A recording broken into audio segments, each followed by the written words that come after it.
मैं उन्हीं की बेल की कोशिश कर रहा हूँ। सर, मैं रामीन को बहुत अच्छे से जानती हूँ, वो ऐसी बिल्कुल भी नहीं है। इससे पहले कि राबिया हाथों से निकल जाए, मुझे साहब के लिए अजहर से बात कर लेनी चाहिए। तुम्हारी रामीन के लिए हमदर्दी ना अब मुझे शक में डाल रही है। कोई अच्छा बैकग्राउंड नहीं है उस लड़की का। मैं हर एक पल उस जुर्म की सजा काट रही हूँ जो जुर्म मैंने किया ही नहीं। मैजिस्ट्रेट ने तुम्हारी सिर्फ बेल की है, तुम्हारा केस अभी खत्म नहीं हुआ है। तुम्हें 1-2 मरतबा और आना पड़ेगा यहाँ पे ताकि तुम्हारा केस खत्म हो जाए। आ जाऊंगा। अरे अजहर, आ गए तुम? आओ आओ, इधर आओ, इधर बैठो भाई मेरे पास। अस्सलाम वालेकुम। आप? वालेकुम अस्सलाम, जीते रहो। ये राबिया ने खासी देर कर दी है, आई नहीं अभी तक। आपने फोन करके पूछा कहाँ रह गई वो दोनों? भाई अम्मा को फोन किया था उसने, बता रही थी कि जमानत हो गई। अब इतना बड़ा किस्सा हुआ है तो कागजी कार्रवाई में देर तो लगेगी ना। हाँ, बस ये दिन भी देखना थे। शगुफ्ता, शगुफ्ता, ये दवाइयां और सब्जी ले आया हूं, आकर देख लो। क्या मसला है जो ये थैलियां भर भर के तुम दवाइयां लाते हो? क्या बीमारी है शगुफ्ता को? पापा मैदे की है, डॉक्टर ने कुछ लिवर टेस्ट लिख कर दिया उसको। भाई देखो, अगर तुम दोनों बुरा ना मानो तो मैं तुम्हें एक मशवरा दे रही हूँ। देखो शगुफ्ता, अब तुम भी बीमार रहती हो और अजहर का भी बीपी हाई रहता है। राबिया का कहीं रिश्ता कर दो, बेटी को हंसता बसता देखोगी ना, सारी बीमारियां तुम दोनों की दूर हो जाएंगी। आपा, हमारी भी यही ख्वाहिश है, लेकिन अच्छा कोई रिश्ता मुनासिब मिले तो तब ना। अरे क्या गैरों वाली बात कर दी तुमने शगुफ्ता, साथ तुम्हारा खून है, अब उसके होते हुए रिश्ता क्यों तलाश कर रही हो? हाँ, तुम लोगों को ये एतराज हो सकता है कि उसकी दूसरी शादी हो रही है, तो पहली शादी रही कितने दिन? चंद महीने। और अब मैं भी तो उसकी शादी के लिए रिश्ता देख रही हूँ ना, और तुम भी रिश्ता तलाश कर रही हो राबिया के लिए। बैठ के मसला हल क्यों ना कर लें? ये सब तो ठीक है कि साथ में कोई कमी नहीं है, लेकिन आपा आपकी बहुएं आई हैं ऊंचे घरों से और हमारी हालत आपके सामने है। लो भाई, रामीन भी तो मेरी बहू है। बहरा तुम लोगों की मर्जी है, अच्छी तरह सोच लो, मगर बताना जल्दी ताकि मैं भी फिर कुछ सोचूं।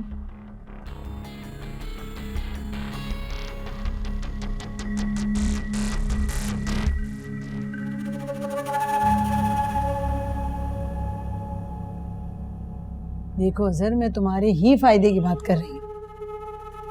आपा अम्मा से भी मशवरा कर लें।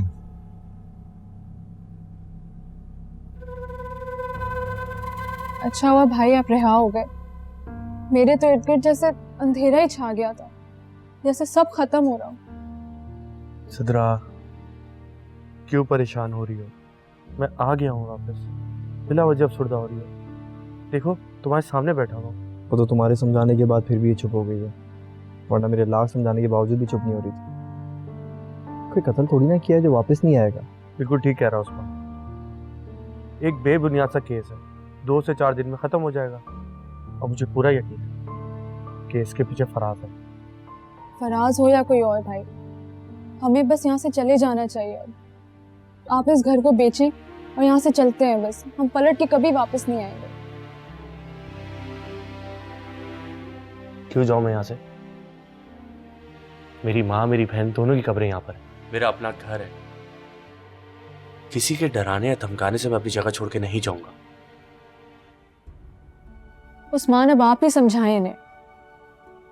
भाई आप यहाँ रहेंगे तो आपकी जान को खतरा है, वो लोग इतनी आसानी से हमारा पीछा नहीं छोड़ेंगे।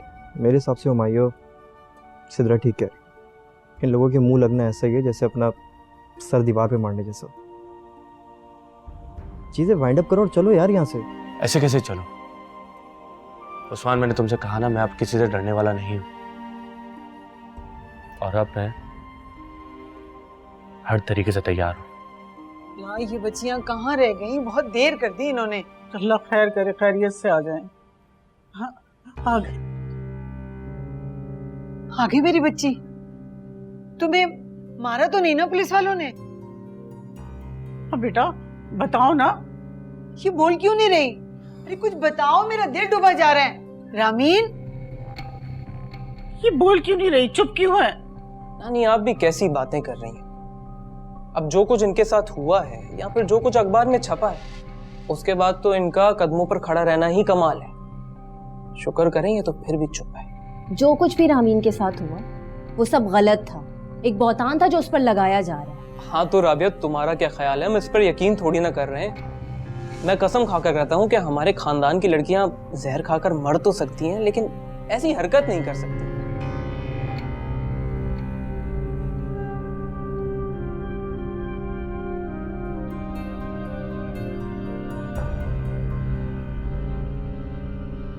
ये बताओ ये कब की बात है और जाज़बा ने ये सब कब कह दिया?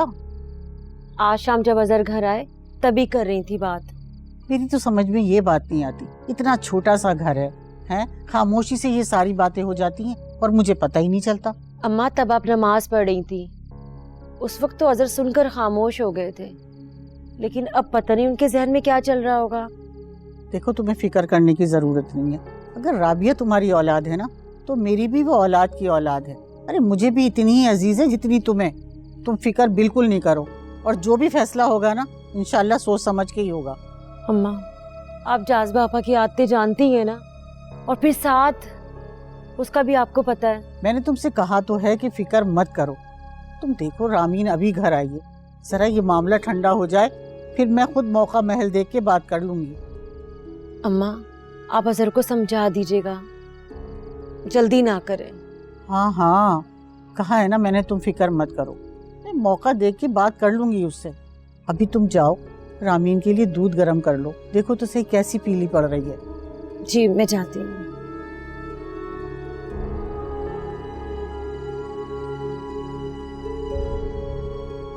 जाज़बा है तो मेरी औलाद, मगर आज तक मुझे उसकी समझ ही नहीं आई। देखती हूँ रामीन को। हुमायूं, कुछ रिश्ते मजबूरी से ज्यादा जरूरत बन जाते हैं जिन्हें सहना पड़ता है। मेरी गैर मौजूदगी मेरी बीवी के साथ। बस फराज, अब एक लफ्ज और नहीं। अगर तुम्हारे अंदर इतनी ही शर्म हया बाकी थी तो क्यों लेकर आए थे मुझे यहाँ? क्यों रखा था मुझे इस घर में? अच्छा तो तुम इसलिए आई थी इस घर में ताकि अपनी मोहब्बत की कमी को पूरा कर सको? अरे घिन आ रही है मुझे तुमसे। मैं अभी इसी वक्त तुमसे हर रिश्ता हर ताल्लुक को खत्म करता हूं। तलाक देता हूं तुम्हें, तलाक देता हूं, तलाक देता हूं। आपको तो शायद पाकिस्तान आए हुए चंद रोज हो चुके हैं, फिर इनके साथ आपका ताल्लुक? देखें ये सारी गलत फहमी है। आप प्लीज कैमरे बंद करें, वीडियो नहीं बनाएं प्लीज। जो कुछ भी रामीन के साथ हुआ वो सब गलत था, एक बहतान था जो उस पर लगाया जा रहा है। हाँ तो राबिया तुम्हारा क्या ख्याल है? हम इस पर यकीन थोड़ी ना कर रहे हैं। मैं कसम खाकर कहता हूँ कि हमारे खानदान की लड़कियां जहर खाकर मर तो सकती हैं लेकिन ऐसी हरकत नहीं कर सकती।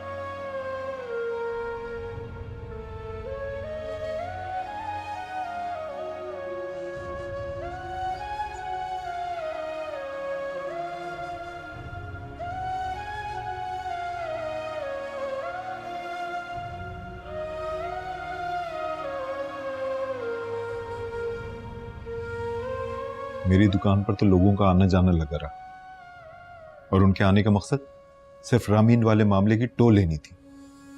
अब सोचो मेरे फराज का क्या हाल होगा। अरे जो दोस्त उसे पूरा साल ना मिले वो रामीन का किस्सा सुनने चले आए। तमाशा बन गया हूं, किसी से नजर मिलाकर बात नहीं कर सकता हूं। और ये अखबार वाले ये तो नमक मेरे छिड़क कर खबर लगाते हैं। हद है कि कितने लोग तो अखबार साथ लेकर आए सिर्फ चस्का लेने के लिए। सादिक और आबदा अगर जिंदा होते ना तो जीते जी मर जाते। उनका आगे पीछे मर जाना भी अल्लाह की तरफ से कोई बेहतरी थी। सही कह रही हैं आपा। आपा फराज को तो बुलाएं, उससे पूछें कि तलाक वाला क्या मामला है। भला ऐसे खड़े खड़े क्या कोई रिश्ते खत्म हो जाते हैं? अरे ऐसे गलीज और घटिया सवाल पूछते हुए मुझे अपने बेटे से शर्म आएगी। अच्छा होता कि मैं मर जाती। सादिक और आबदा को कम से कम दुनिया के सामने जलील तो ना होना पड़ा ना। इज्जत से चले गए। क्या कर रही थी? क्यों कर रही थी ऐसा? जल्दी आओ प्लीज मुझे मर जाने दे। क्यों कर रही थी? मुझे मर जा। मैं सबके लिए ताना बन गई। तमाशा बन के रह गई हूँ, प्लीज मुझे मर जाने दे। क्यों मर जाना चाहती हो? तुम्हारा क्या कसूर है? क्या कसूर है? क्या किया है तुमने? अरे बेटा ठीक तो कह रही है अम्मा, अगर ऐसा करोगी ना तो तुम्हारे झूठ को भी सही समझेंगे लोग, कहेंगे शर्म के मारे मरना चाह रही थी। तुम्हें किसी को यकीन दिलवाने की जरूरत नहीं है, ऐसा काम मत करो। नहीं करो रानी, नजर की वास्ते वैसा मत करना। नानी प्लीज मुझे मर जाने, मैं किसको यकीन दिलाऊंगी? कोई जरूरत नहीं है तुम्हें किसी को यकीन दिलाने की, सबको यकीन है तुम बेकसूर हो, कोई कसूर नहीं है तुम्हारा।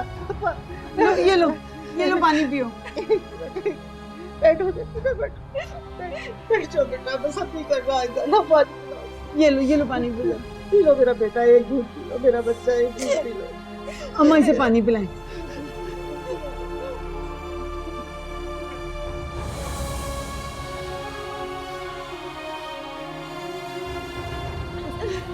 चुप हो जाओ रानी, चुप हो जाओ लोग।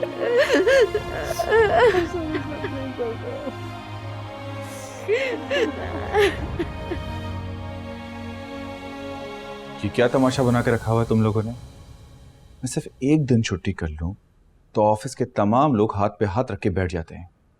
क्या मुफ्त की तनख्वाह ले रहे हो मुझसे? सर सिर्फ मैंने ही छुट्टी की थी, बाकी सब तो काम पे आ रहे थे सर। आपने क्यों छुट्टी की थी, बता सकते हैं आप मुझे? सर मैंने अपना मसला आपको बताया तो था, मेरी बीवी से झगड़ा हुआ है और वो झूठ बोल रही है कि मैंने उसे तलाक दे दी है। अच्छा, जब तुमने ऐसा कुछ किया ही नहीं है तो वो क्यों झूठ बोल रही है? सर उसका कहना है कि मैंने उसे ज़बानी तलाक दी है, और इस बात का क्या सबूत है सर? उसके भाई बहन भी उसी की साइड ले रहे हैं, कोई लिखा हुआ सबूत थोड़ी है सर उसके पास। और सर मेरा दिमाग खराब है जो मैं यूं अपनी बीवी को तलाक दूंगा। फिलहाल तुम जाओ यहाँ से। ठीक है सर, थैंक यू।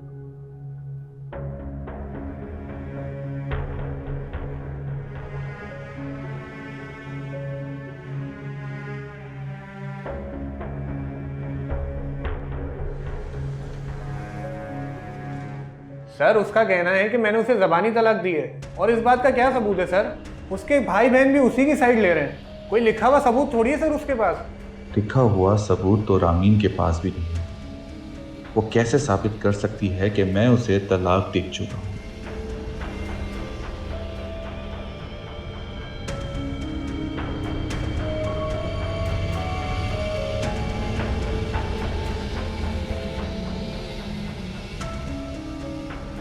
हेलो। हाँ हमें यहाँ वहाँ लेके जाए भाई अपने पास अब। चलो ठीक है, और हाँ सुनो, फरा की तरफ भी चली जाना। अल्लाह हाफिज। अम्मा वैसे तुम्हारा भी जवाब नहीं, कभी यहाँ रहने की बात करती और कभी यहाँ से जाने की।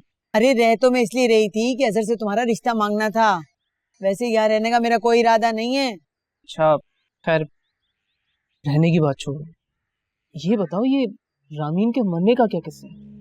अच्छा खासा मर रही थी, मरने देती, करने देती खुदकुशी, बचा क्यों लिया? अरे मैं क्यों बचाऊंगी, बचाती है मेरी जूती, वो तो अम्मा आ गई। अल्लाह भला करे अम्मा का, अगर अम्मा ना आती तो कयामत आ जाती और मेरी तो बड़ी बदनामी होती। लोग कहते हैं कि एक बहू जल के मर गई और एक बहू लटक के। अरे बेटा मैं जैसी भी हूँ, लेकिन अपने बच्चों का घर आबाद देखकर मेरा दिल बहुत खुश होता है। क्या वो कोई बात नहीं, थोड़ा सब्र कर लें, सब ठीक हो जाएगा। क्या ठीक हो जाएगा राबिया, क्या ठीक हो जाएगा मेरी बच्ची? अरे ऐसे लगता है तुम्हारी फूफी के घर से खुशियां हमेशा के लिए नाराज हो गई। इतने अरमानों से अपने बेटों की शादी की थी, पता है ना तुम्हें? और क्या हुआ, ना सुकून मिला, बदनामी अलग हुई। कोई बात नहीं पप्पू, परेशान ना हो।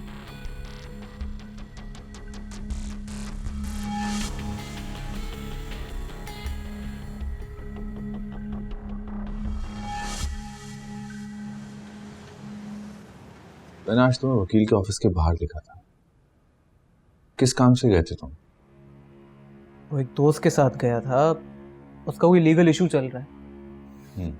लेकिन आप वहां क्यों थे? और मैंने तो आपको नहीं देखा। वो मैं रामीन के सिलसिले में गया था वहां पर। अब कौन सा नया सिलसिला खुल गया रामीन का? यार मैंने उसे मुकम्मल तलाक नहीं दी है और वो सबसे झूठ बोल रही है। क्या? लेकिन वो तो बता रही है कि आपने हुमायूं के सामने उसको तलाक दी है। तुम्हें लगता है कि मैं उसे तलाक दूंगा? उससे शादी करने के लिए मैं जमाने से लड़ लिया। यार मैं उसे क्यों तलाक दूंगा? तो फिर वो इतना झूठ कैसे बोल सकती है? वो इससे भी बड़े झूठ बोल सकती है, तुम्हें अंदाजा नहीं है इस बात का। इसलिए मैं वकील के पास गया था ताकि मैं बीवी की कस्टडी के पेपर्स तैयार करवा सकूं और वो निकाह के ऊपर निकाह ना कर सके। फराज भाई, क्या वाकई ये बात सच कह रहे हो? साथ मैं तुमसे क्यों झूठ बोलूंगा? उसने किसी को भी तलाक के पेपर्स दिखाए नहीं ना? क्या तुमने देखे? नहीं। तो फिर एक काम करो, थोड़ा सा वेट करो। अच्छा, इस थोड़े से अरसे में तुम क्या कर लोगे? कहा ना, करता हूं कुछ, थोड़ा सा वेट कर।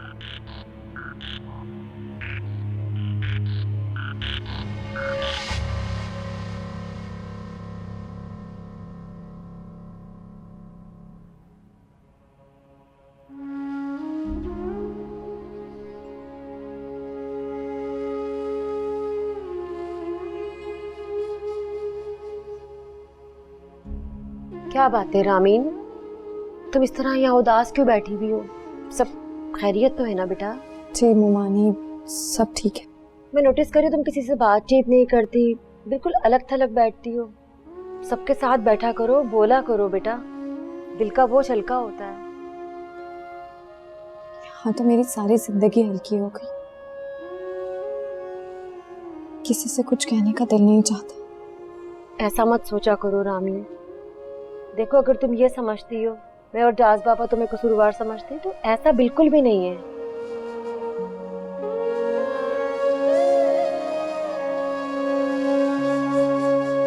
रामीन,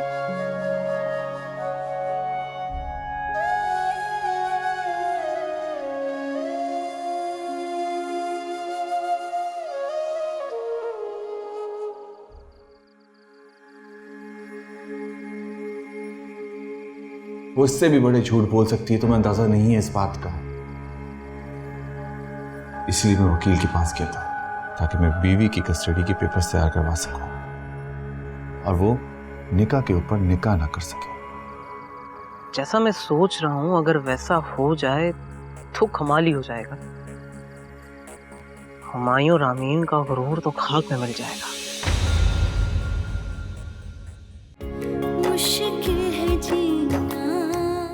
फराज को मैं सिर्फ और सिर्फ ज़ुबिया की वजह से बर्दाश्त कर रहा हूँ और तुम्हारी और मेरी डील्स बिल्कुल अलग होंगी। सारा कारोबार तो फराज ने संभाल रखा है। अरे साथ तो कभी कभार चला जाता है दफ्तर, और अब तो उनका घर भी नहीं रहा। देख लो भाई, सोच समझ के कदम उठाना। मेरा ख्याल है कि आप दोनों को अब ला ताल्लुकी इख्तियार कर लेनी चाहिए। इन सब का आपकी जिंदगी पर तो इतना असर नहीं पड़ेगा, लेकिन उसकी जिंदगी पर बहुत पड़ेगा। उसने तो सुसाइड करने की भी कोशिश की। क्या? जी।